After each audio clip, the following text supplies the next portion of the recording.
Now, we've been talking about real estate for quite a while, and we started to look at real estate, and we saw that things were breaking apart before really anyone else saw it. Everyone was saying real estate's fantastic, it looks great, and we were saying that this was a huge bubble. It was inflated, it's illusionary, and people were out there saying, well, it wasn't happening in my area, it's not happening in my area. Now, things are changing around. Things are happening in certain people's areas. And it's happening around the world. I mean, we've been talking about how the bubble is popping in Australia, Canada, and the UK. Now, the UK, their home values, they declined for a fifth consecutive month in July. This is the longest losing streak since the global financial crisis.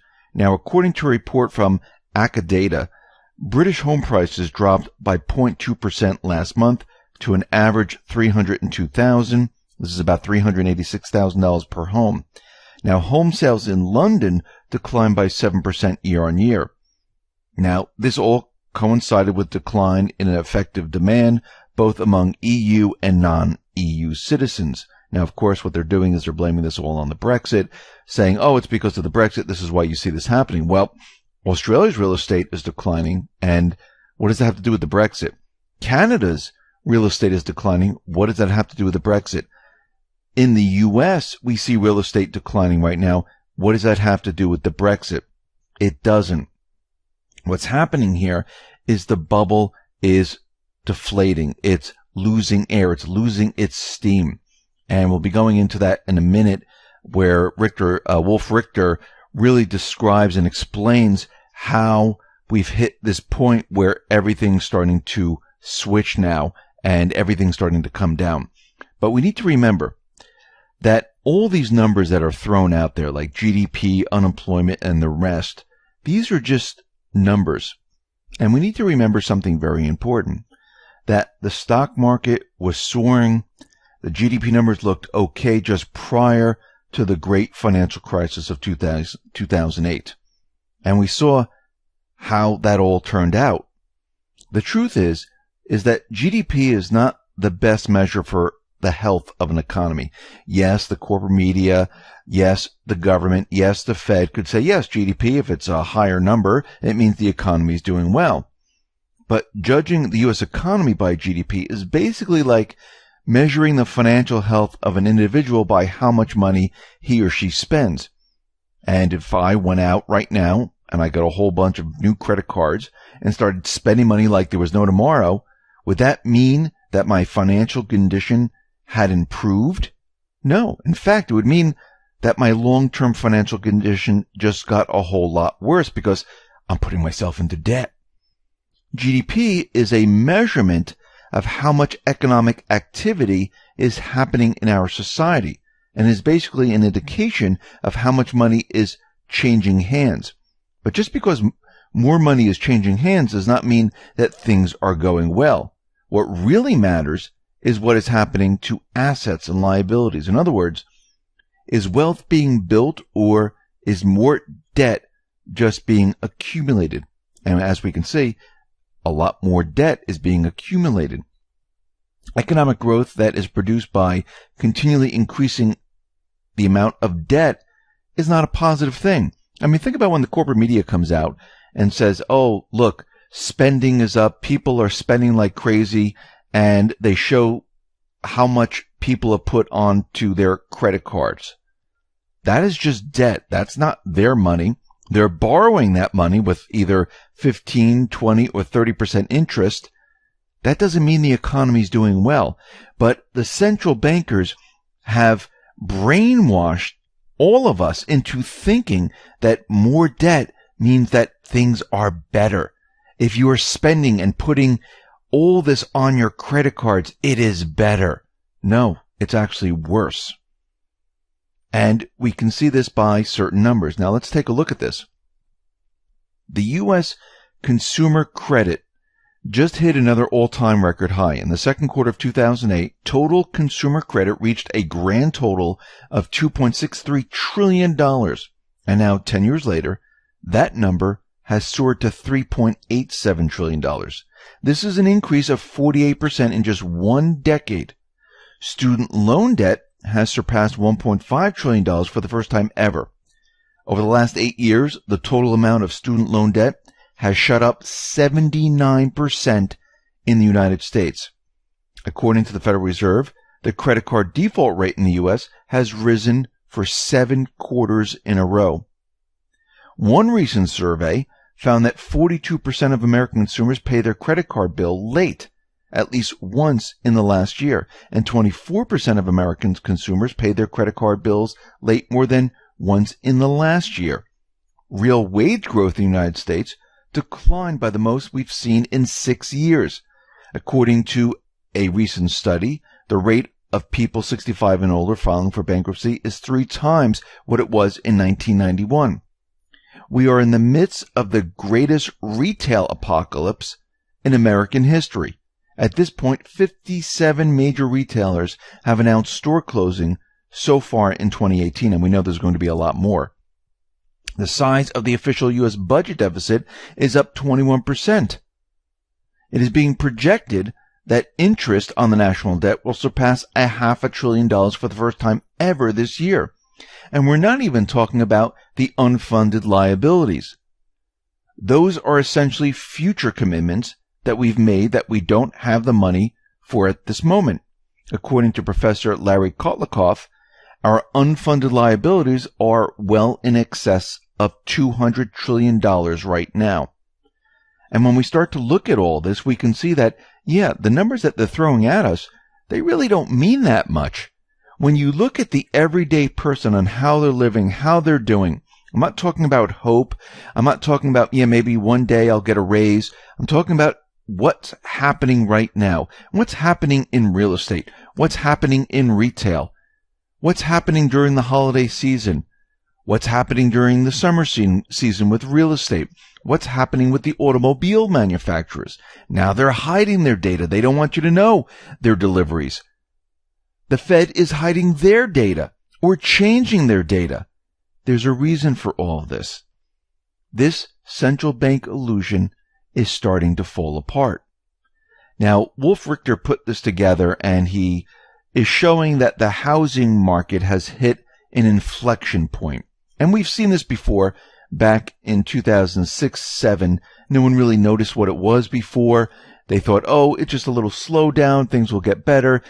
No one really realized that we were heading for this major crash. Of course, the Fed was out there saying that everything was contained, and Larry Young from the National Association of Realtors said that things were going to get a lot better during the winter when everything was completely falling apart.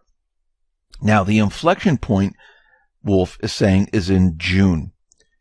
And this is how the inflection points show up at the subcontinuous level in all housing markets.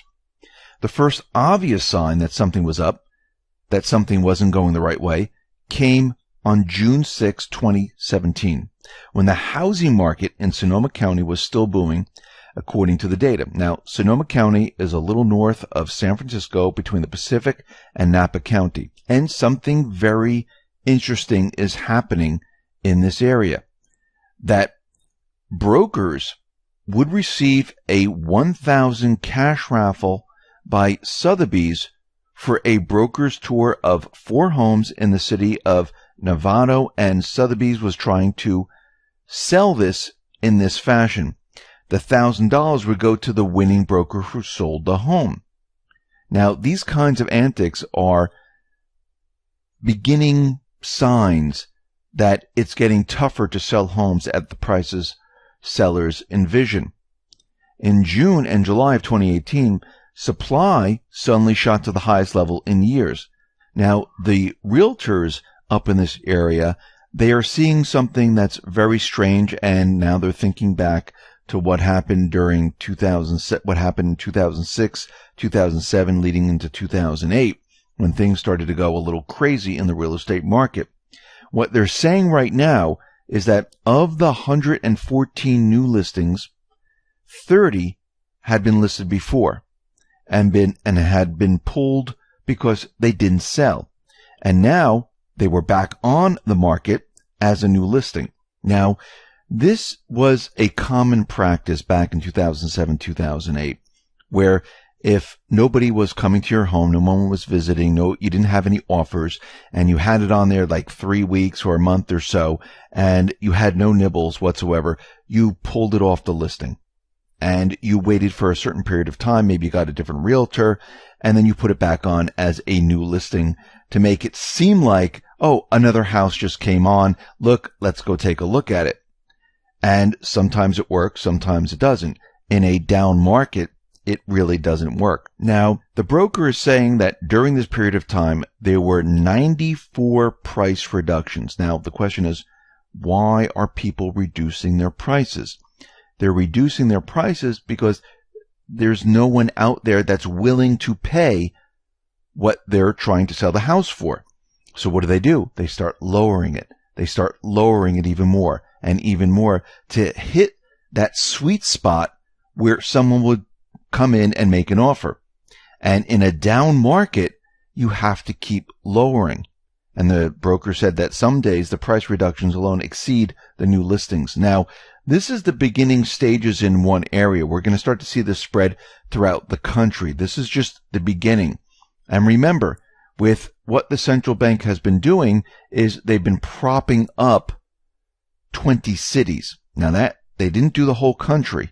And it's going to start to fall apart in many of the outlying areas, and it's going to move into the cities just like it did in 2008. And we're already starting to see this happen. This is why we see Canada, the bubble popping. This is why we see Australia, the bubble popping. This is why we see the UK.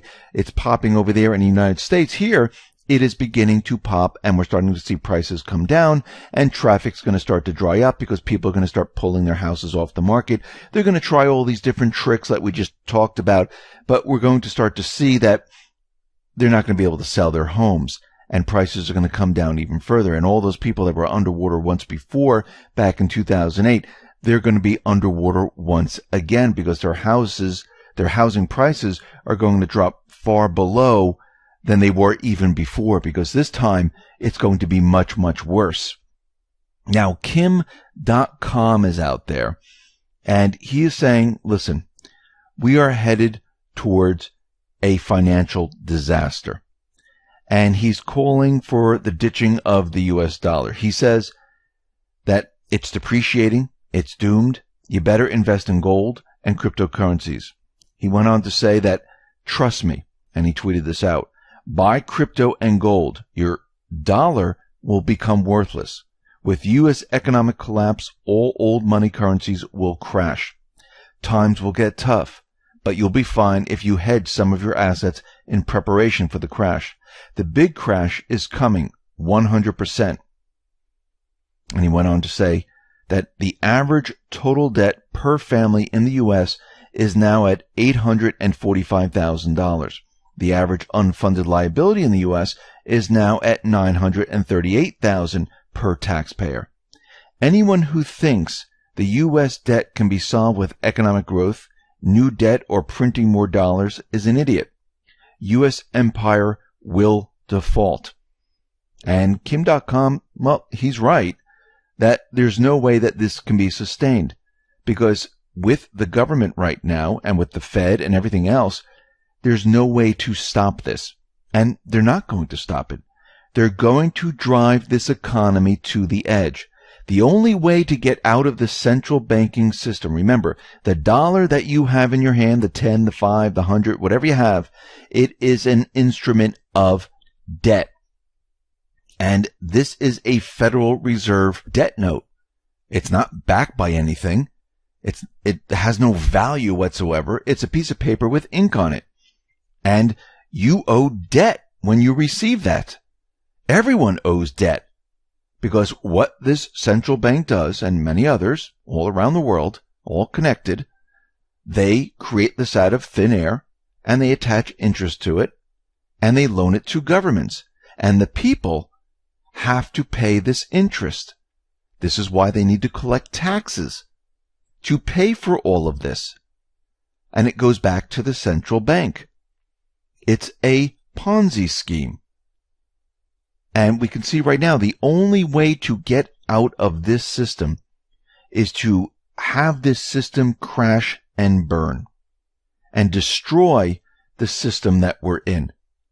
and create a new system that is a people-run system. We don't need a private Western central bank loaning the people money where we have to pay back the interest on this money, because the people can create their own currency with no interest attached.